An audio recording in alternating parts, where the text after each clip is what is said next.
नमस्कार, मैं हूं आपके साथ हिमांशु दीक्षित। बात करेंगे बाबा की। बाबा सूरजपाल, वो नाम जिसकी आज देश भर में सबसे ज्यादा चर्चा है। एक हादसे ने बाबा को कटघरे में खड़ा कर दिया। उसके पाखंड की दुनिया का एक एक सच अब लोगों के सामने आने लगा। महज 15 साल के अंदर उसने अपना ऐसा साम्राज्य खड़ा कर लिया जिसके बारे में जिसने भी सुना वो चौंक उठा। आज 100 करोड़ से ज्यादा के आश्रम और जमीन का मालिक फरार है बाबा सूरजपाल। आपको बाबा के काले साम्राज्य की एक एक परत दिखाएंगे, परत खोलेंगे। हमारे संवाददाताओं की स्पेशल रिपोर्ट आपको देश भर से दिखाएंगे, लेकिन एक बड़ी खबर सबसे पहले आपको बताते हैं। बड़ी खबर, उत्तर प्रदेश के कासगंज में बाबा का पहला आश्रम। आज सारी पोल खोल देंगे। नव भारत पर बने रहिएगा, एक एक परत खोलेंगे, एक एक रिपोर्ट दिखाएंगे। हर जगह हमारे सहयोगी मौजूद हैं। तो पहली बड़ी खबर, यूपी के कासगंज में बाबा का पहला आश्रम। कासगंज से शुरू हुआ आश्रम बनाने का सिलसिला। तो क्या लिखा है देखिए, सत्य रूपी ज्वाला साकार विश्व हरे की संपूर्ण ब्रह्मांड में जय जय हो। बाबा के पैतृक गांव में पहला भव्य आश्रम बनाया गया। यह बाबा का पहला आश्रम था। यहीं से बाबा के साम्राज्य की शुरुआत हुई। आश्रम हरि चैरिटेबल ट्रस्ट के नाम पर है। कई बीघा जमीन पर बना है। बाबा के आश्रम में चौकसी के लिए चौकियां बनी हैं। पूरे आश्रम के चारों ओर ऊंची ऊंची दीवारें बनी है कि कोई झांक ना सके कि अंदर होता क्या है। बड़ा सा दरवाजा लगा हुआ है, लाल रंग की छत है, ये किले की तरह दिखता है। और देखिए क्या लिखा है, सत्य रूपी ज्वाला सरकार विश्व हरि। एक रिपोर्ट आपको दिखाते हैं हमारे सहयोगी मनीष की, देखिए जरा। नारायण साकार हरि खुद रहते हैं। हालांकि कई सालों से आना नहीं हुआ, लेकिन जब भी आते हैं इसी आवास में वो ठहरते हैं। 2 मंजिला इमारत है। देखिए खिड़की आपको सामने नजर आएंगी, ऊपर रेलिंग है। यहाँ पर भी सीसीटीवी सर्विलांस रखी गई है। अहम बात यह है, जरूरी बात यह है कि यहाँ पर किसी को आने की इजाजत नहीं है। कोई चाहे इसमें अंदर चला जाए, ऐसा नहीं है। जो सिक्योरिटी गार्ड है, जिन्हें सेवादार कहा जाता है, वो भी इस इमारत के अंदर दाखिल नहीं हो सकते, क्योंकि ये प्रभु का स्थान है। यहाँ पर देखिए एक जरूरी चीज ये कि यहाँ पर जो अंदर बिना जो है चप्पल उतार कर ही अंदर जाने की इजाजत होती है, और सामान्य लोग यहाँ पर जा नहीं सकते। कोई अंदर नहीं आ सकता ना ऐसे? जी नहीं, कोई नहीं आ सकता। आप लोग भी अंदर नहीं जाते हैं? जी नहीं। तो ये कब गेट खुलता है, कौन लोग अंदर जा सकते हैं? हरि जी के आने पर ही गेट खुलता है। नारायण साकार हरि जी 10 साल से नहीं आए हैं, लेकिन जी जब वो आएंगे तभी गेट खुलेगा। अच्छा, तो अभी अंदर साफ सफाई के लिए, साफ सफाई के लिए सेवादार वगैरह कभी जाते हैं तो अच्छा हो जाता। अंदर आपने देखा है कुछ क्या है? जी नहीं। कोई मंदिर है अंदर? जी कुछ भी नहीं। देखिए अंदर जाने की किसी को इजाजत नहीं है। सीसीटीवी कैमरे लगे हुए हैं, द्वार पे एकदम ताला लगा है। साफ सफाई के लिए यहाँ पर सुबह खोला जाता है, साफ सफाई करने के बाद फिर से बंद कर दिया जाता है। इस पे लिखा है सत्य रूपी ज्वाला साकार विश्वहरि की संपूर्ण ब्रह्मांड में सदा सदा के लिए जय जय जयकार हो। और जो श्री कृष्ण का जो चक्र होता है वो यहाँ पर देखिए उंगली पे वो धारण किए हुए हैं, और उसी चक्रनुमा यहाँ पर दीवार पे जो बीच में सजावट है वो की गई है। तो ये नारायण साकार हरि का आश्रम का वो हिस्सा जहाँ पर वो खुद जब पहुँचते हैं तब उसे रहने के लिए इस्तेमाल करते हैं। ये वो हिस्सा है जहाँ पर किसी को आने जाने की कोई इजाजत नहीं होती। कैमरा पर्सन सदेव सिंह के साथ मनीष यादव, टाइम्स नव भारत, कासगंज। तो ये हमारे सहयोगी मनीष की एक रिपोर्ट आपने देखी। आपने देख लिया कैसे एक रहस्य लोक बनाया गया, एक रहस्य लोक। अब रहस्य क्यों कह रहे हैं कि भाई अंदर झांक नहीं सकते कि क्या हो रहा है क्या नहीं हो रहा है। दीवारें ऊंची कर रखी हैं, अंदर क्या कुछ हो रहा है कुछ नहीं पता। और कौन से आपने बाबा को देखा है जो सोने की चैन ऐसे लाद कर चलता है, जो ऐसे गॉगल लगा के चलता है, जो सूट बूट टाई पहनकर चलता है। सूट बूट में आए बाबा प्रवचन सुनाने को, कहां सुनाया आपने? लेकिन ये होता है। 6 आलीशान कमरे रहने के लिए रिजर्व हैं। 100 करोड़ की संपत्ति का मालक बाबा ने खुद की आर्मी भी बना ली। 80 सेवादार यहां पर बना लिए हैं, और कई राज्य में बाबा के आश्रम में आज सारी परत तर परत हम खोल के रख देंगे। अपना भारत पर बस बने रहिए, देखते रहिए।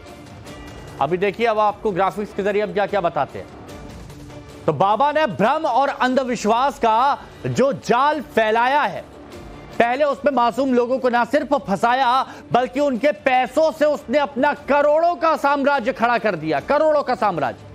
वो भी एक शहर में नहीं बल्कि कई शहर में उसने आश्रम बनाकर लोगों को अपने माया जाल में फंसा लिया और धर्म के नाम पर अपनी पाखंड की दुकान चलाने लगा। और पाखंड की दुकान चलाई नहीं, दौड़ाई। आप इस ढोंगी बाबा की संपत्ति जानकर हैरान रह जाएंगे। चलिए मैं आपको बताता हूं। 100 करोड़ का मालिक है ये बाबा, जिसके बारे में कहा जाता है कि पाखंडी है। सूरजपाल नाम है। 100 करोड़ की संपत्ति में आश्रम भी है और जमीन भी है। 15 साल के अंदर करोड़ों की संपत्ति बना ली है। 15 साल के अंदर ये करोड़ों की संपत्ति। मैनपुरी के आलीशान आश्रम में ये बाबा रहता है। आश्रम के 6 आलीशान कमरे बाबा के लिए रिजर्व है। भाई एक में नहीं हो पाता क्या गुजारा? 6 कमरे रिजर्व हैं, 6 कमरे। मैनपुरी के आलीशान आश्रम में रहता है और इसी आश्रम में 6 कमरे सिर्फ बाबा के, नो टचिंग। बाबा के कमरे में कोई नहीं जाएगा।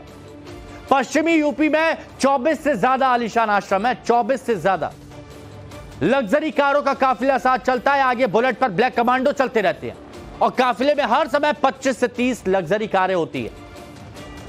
बाबा सूरजपाल की सेवा में 80 सेवादार हैं, 80 सेवादार। सूरजपाल ने खुद की आर्मी बना दी है। और ये कहां चली गई थी आर्मी जब मर रहे थे लोग बाग?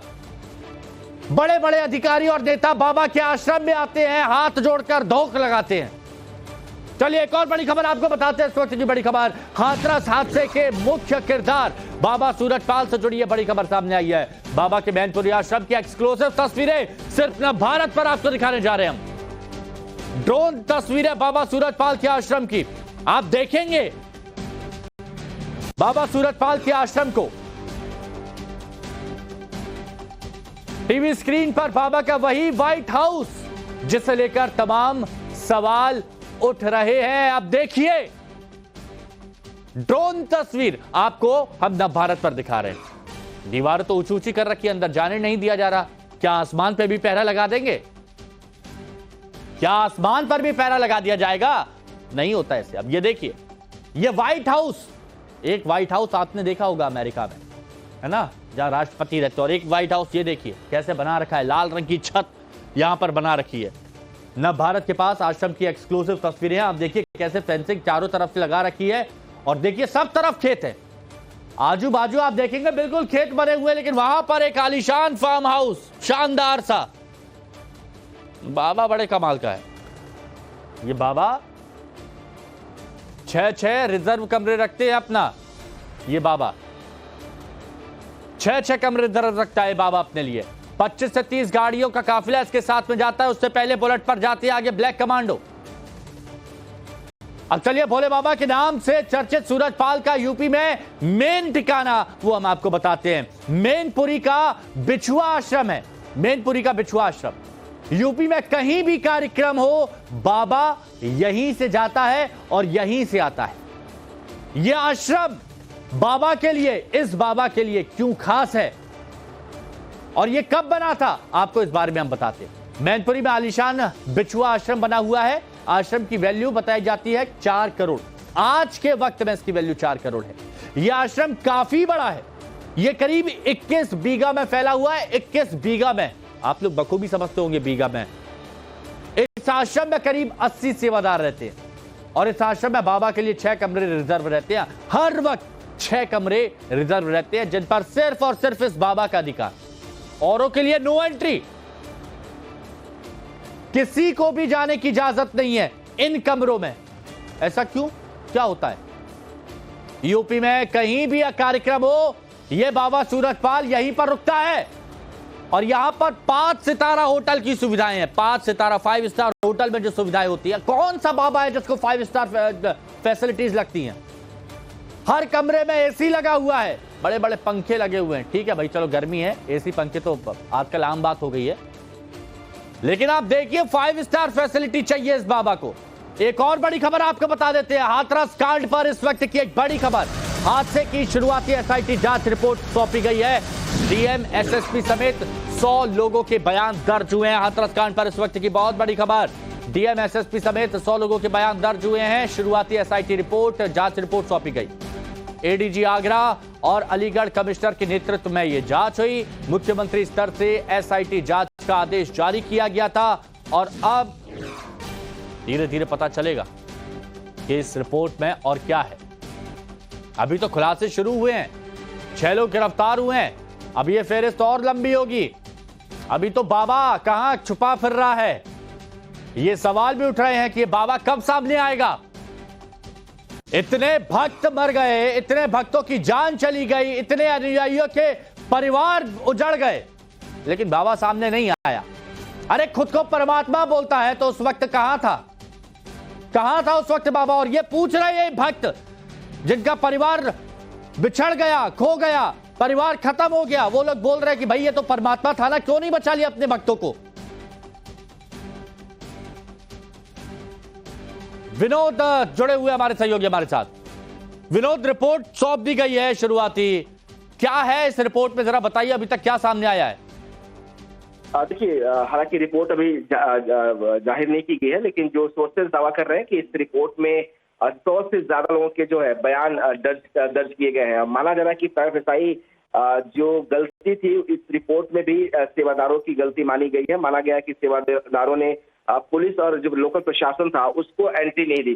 दरअसल जिस घटना के तुरंत बाद सीएम ने एडीजी जोन आगरा अनुपम कुलश्रेष्ठ और कमिश्नर चैत्रा भी को एक जिम्मेदारी दी थी इस मामले की जांच करने की और 24 घंटे के अंदर रिपोर्ट देने का कहा था। लेकिन चूंकि जांच आगे बहुत सारे लोगों के बयान दर्ज करने थे, लिहाजा ये रिपोर्ट जो है कल देर रात को सबमिट हुई है। कहा यह जा रहा कि अधिकारियों में जो रिपोर्ट्स है उसमें पुलिस के जो अधिकारी हैं, जो प्रशासन है, जिन पर सवाल उठ रहे थे, उनके अधिकारियों के बयान दर्ज हुए हैं, जो डॉक्टर्स हैं उनके स्टेटमेंट हुए हैं, जो एम्बुलेंस जिसके जरिए बॉडीज को पहुंचाएगा हॉस्पिटल्स में उनके स्टेटमेंट्स हैं, जो चश्मदीद मौके पर मौजूद थे, जो तहसीलदार है, जिला लेवल के जितने भी ऑफिसर्स हैं, तो करीब 100 लोगों के स्टेटमेंट्स दर्ज किए गए हैं। और प्राइवेट एसआई जो रिपोर्ट सबमिट की गई है जिसमें इस बात का जिक्र किया गया है, जो सोर्सेज इस बात का दावा कर रहे हैं कि बिल्कुल विनोद मिश्रा, देखिए ये सारी चीजें अभी और धीरे धीरे स्पष्ट होंगी। फिलहाल इस जानकारी के लिए आपका शुक्रिया और नजर बनाए रखिएगा, जो भी अपडेट हो हम अपने दर्शकों तक पहुंचाएंगे। अब बाबा सूरजपाल को लेकर एक और बड़ी खबर आपको बता देते हैं। बाबा के मैनपुरी आश्रम के अंदर एसटीएफ टीम गई है, ये सूत्रों के हवाले से खबर आ रही है, इस वक्त की बड़ी खबर है। बाबा सूरजपाल को लेकर एक और बड़ी खबर, मैनपुरी का आश्रम, अभी तो अलग अलग आश्रम आपको पता है, मैनपुरी आश्रम के अंदर एसटीएफ की टीम गई, गाड़ियों में कुछ दस्तावेज भी लेकर गई है एसटीएफ की टीम। और सूत्र ये भी बता रहे हैं कि देर रात बाबा के आश्रम में एसटीएफ की टीम गई थी और करीब 1 घंटा रहने के बाद वहां से बाहर निकली। अब इस 1 घंटे के अंदर एसटीएफ की टीम ने अंदर क्या किया, क्या दस्तावेज जुटाए गए हैं, इंतजार करिए, नवभारत पर बताएंगे आपको। चलिए एक और बड़ी खबर आपको बताते हैं। हाथरस घटना वाले बाबा का नोएडा से भी कनेक्शन सामने आया, अभी और कनेक्शन जुड़ते चले जाएंगे। बाबा सूरजपाल का नोएडा में भी आश्रम है, ये लीजिए, नोएडा के सेक्टर 87 इलाबांस में आश्रम है। 2022 में आखिरी बार समागम यहां पर हुआ था। नोएडा के डूब क्षेत्र स्थित सेक्टर 87 में इलाबास गांव में बाबा का आलीशान आश्रम है। आश्रम में बड़े बड़े गेट लगे हुए हैं और बताया जा रहा है कि काफी समय से ये पाखंडी बाबा यहां नहीं आया। और ये पाखंडी कौन कह रहा है? पाखंडी इसी के भक्त कहते हैं, इसे अब इसी के भक्त कहते हैं। साल 2022 में ग्रेटर नोएडा वेस्ट के सेक्टर 16 बी रोड याकूबपुर में समागम किया गया था। हम इस वक्त नोएडा में नारायण साकार हरि के एक आश्रम पे मौजूद हैं। नोएडा में भी ये इनका आश्रम है। करीब 3 बीघे में ये आश्रम जो है वो बना हुआ है। तस्वीरों के जरिए हम दिखाना चाहेंगे कि कितना आलीशान ये आश्रम जो है वो बना हुआ है। हालांकि यहाँ पर नारायण साकार हरि आते नहीं हैं। 2022 में यहाँ पर नारायण साकार हरि आए थे, लेकिन यहाँ प्रवचन जो है वो होता है, हर हफ्ते यहाँ पर प्रवचन होता है। साथ ही साथ अगर इस पूरे आश्रम की हम बात करें और इलाके की बात करें तो ये जो पूरा इलाका है जहाँ पर ये आश्रम बना है वो डूब क्षेत्र माना जाता है और तालाब की ये जमीन है। ऐसे में क्या ये आश्रम अवैध तरीके से बना हुआ है, इसकी जांच फिलहाल प्राधिकरण कर रहा है। लेकिन अब हम आश्रम के अंदर की तस्वीरें आपको दिखाना चाहेंगे। इस वक्त हम आश्रम के अंदर मौजूद हैं। तस्वीरों के जरिए हम दिखाएंगे कि ये जो आश्रम है वो आप देख सकते हैं किस तरीके से ये जो जगह है, यहाँ पर जो भक्त हैं बाबा के वो बैठते हैं और यहाँ पर बाबा जो है के जो अनुयायी हैं यहाँ पे प्रवचन जो है वो किया जाता है हर रविवार को। निश्चित तौर पर ये मंच बना हुआ है, इस मंच पर बाबा के अनुयायी जो हैं प्रवचन करते हैं, वहाँ भक्तगण जो होते हैं बाबा के वो बैठते हैं और यहाँ पर ये जो अंदर है कुछ क्षेत्र एरिया जो है आश्रम का, ये फिलहाल यहाँ पर ताला लगा हुआ है। यहाँ पर कोई चूंकि सेवादार जो है वो मौजूद नहीं है इसलिए हम अंदर नहीं जा सकते। लेकिन अगर अंदर की बात करें तो बताया जा रहा है काफी आलीशान अंदर जो आश्रम है वो बना हुआ है और यहाँ पर जो हर रविवार को प्रवचन होता है। हम यहाँ बात करेंगे, समझने की कोशिश करेंगे कि कब बाबा यहाँ पर आए थे, यहाँ पे कब प्रवचन होता है, क्या कुछ होता है और इस पूरे आश्रम के बारे में समझने की कोशिश करेंगे। सबसे पहले हम आपसे समझना चाहेंगे ये आश्रम कब बना था? ये आश्रम करीब 2 साल पहले बना था। 2 साल पहले? 2 साल हो गए यहाँ। ये आश्रम जब बना था जो मैं यहीं रहता था। जब लोग बाहर के आते थे, कोई सेवा कर रहा है, कोई कुछ कर रहा है, यहाँ गीत भजन होते थे, मगर बाबा इसमें एक बार ही आएंगे। कब आए थे बाबा? बाबा हो गए 1.5 साल का, जब आश्रम बनकर तैयार हो गया जब तब बाबा आए थे। 2022 में? हाँ 22 में आए थे। ये वाला जो हिस्सा है आश्रम का, इसके बारे में आपसे समझना चाहेंगे क्योंकि यहाँ पर ताला लगा हुआ है। इसके अंदर क्या कुछ होता है और इसमें कितने कमरे बने हैं, क्योंकि हम अंदर बाहर से जो देख पा रहे हैं बगीचा है, बाकायदा अंदर अच्छे कमरे बने हुए हैं, तो इसके बारे में जरा इस हिस्से के बारे में आप हमें समझाइए। इसमें 4-5 कमरे बने हुए हैं, बहुत बढ़िया दलान बना हुआ, कमरे बने हुए हैं, इसमें एसी रूम लगा हुआ, LED लगी हुई है इसमें किसी को जाने को परमिशन नहीं है। अच्छा, किसी को जाने को परमिशन नहीं है? हाँ, इस पर जो कमेटी के आदमी वो जाते थे। जो कमेटी के आदमी मतलब जो बाबा के करीब है, जिससे लिंक मतलब बात करते हैं वही जा सकते हैं, सेवादार नहीं जाएगा। अच्छा। हाँ, इसके अंदर पुलिस भी आई थी यहाँ पर? हाँ, पुलिस भी आई थी, कल भी आई थी पुलिस, आज सुबह पुलिस आई थी। पुलिस आती है, रुकती है 10-5 मिनट, बैठती है, बाबा के बारे में पता करती है कि बाबा के बारे में कुछ पता नहीं करती। अच्छा, बस देखने आती है, माहौल चली जाती है।